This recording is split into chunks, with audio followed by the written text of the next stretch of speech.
Ano po, may share ko lang itong mga munting karanasan din natin sa pag-alaga ng kambing. At ang maganda dito sa pagkakambing, kapag mayroon tayo nito, sila na yung maglilinis ng kusa sa paligid natin. Although mayroon pa rin matitira ng mga damo dyan, tulad nitong mga isang klase ng damo, itong mga hagonoy, yan ay hindi kinakain ng kambing. Kaya kailangan din nating tanggalin yan. Pero yung mga maliliit na damo, mga kogon, itong mga Carabao grass, ito ay kinakain ng mga kambing natin. Kaya napakalaking tulong din ito. At ang maganda pa dyan, hindi na natin pa kailangan ng bumili ng pagkain ng ating mga alagang kambing.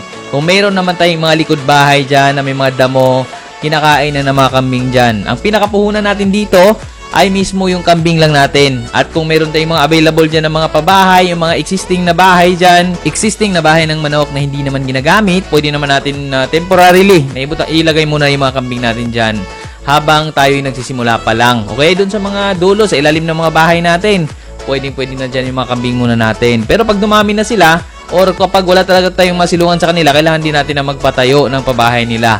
Kahit simple lang, katulad nitong pabahay namin kung nakikita ninyo, yan ay kahoy lang, tsaka nakanipa lang. Kung wala tayong pabiling nipa, pwede naman tayo gumamit ng mga dahon ng niyog na pagtagpiin natin na hindi mapasukan ng tubig. So yung mga kahoy, yung mga kawayan dyan na pwede naman natin gamitin, pwede natin yan na gawing pabahay ng kambing natin. Kahit simpleng pabahay lang muna kapag nagsisimula lang naman tayo.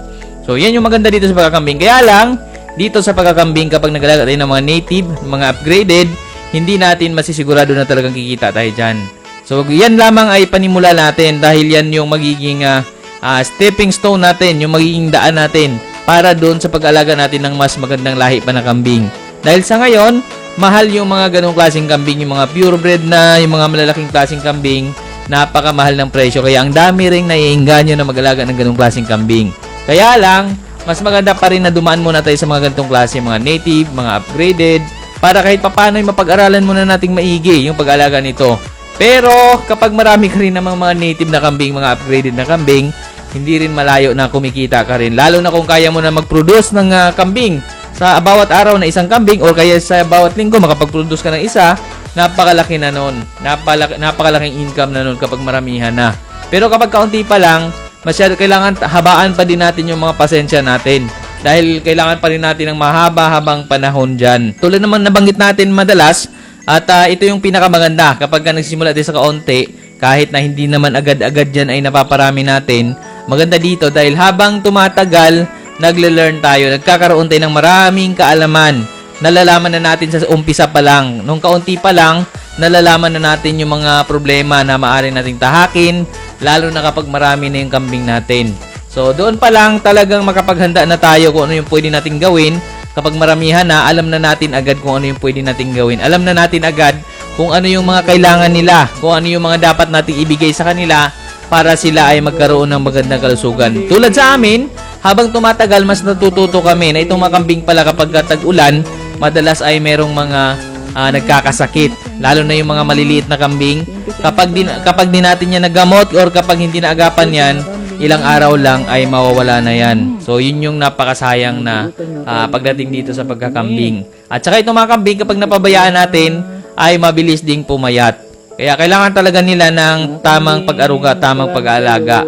Kaya dito sa amin ngayon, gumagamit na rin kami ng vitamins na King's Vita Plus para mas mapapaganda pa namin yung kanilang kalusugan. Dahil tulad ng nabanggit natin, nung mga unang mga ilang araw na nakalipas, sila ay napabayaan, hindi masyadong nabigyan ng tamang pag-aruga dito dahil sa sobrang dami ng ginagawa.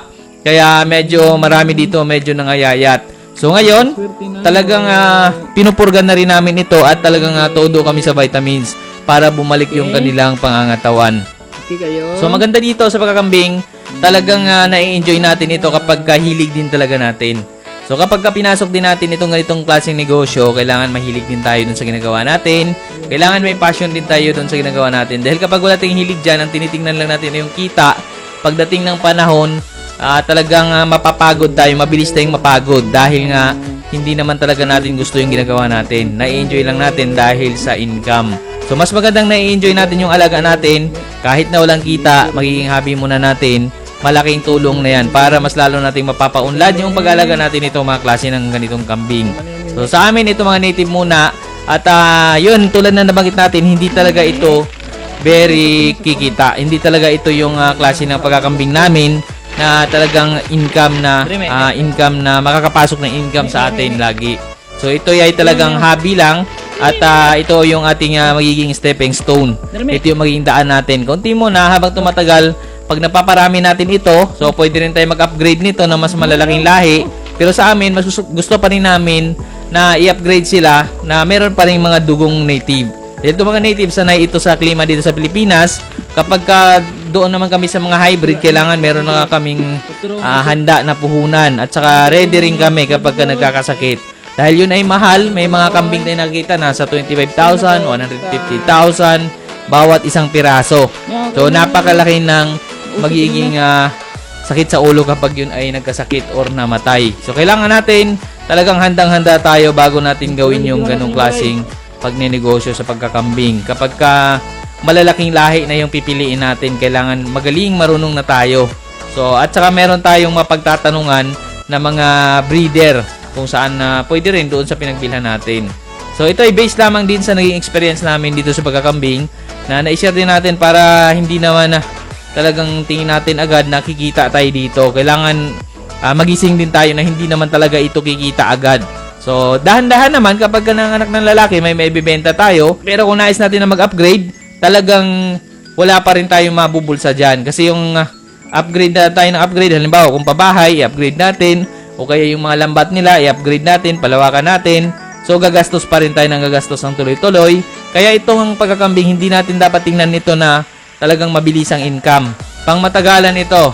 It's either antayin mo mga 5 to 10 years bago mo makuha yung iyong ROI. So depende rin naman sa pamamaraan. Kung ikaw ay nag-aalaga ng kambing, naka-fix ka lang dyan sa pabahay nila, fix ka lang dyan sa mismong bakod nila. So posible pa rin kikita ka. Pero kailangan may sapat kang damo na maibigay sa kanila. So yun din yun. Kailangan mo rin consider na maraming upgrades na pwedeng gawin. Halimbawa kapag maramihan na, kailangan mo nang gumastos ng dagdag din doon sa mga pagkain, sa mga pabahay. Yung pagkain naman, gagastos ka lang dahil doon sa pagpapatanim or sa pagpapalawak ng kanilang pastulan.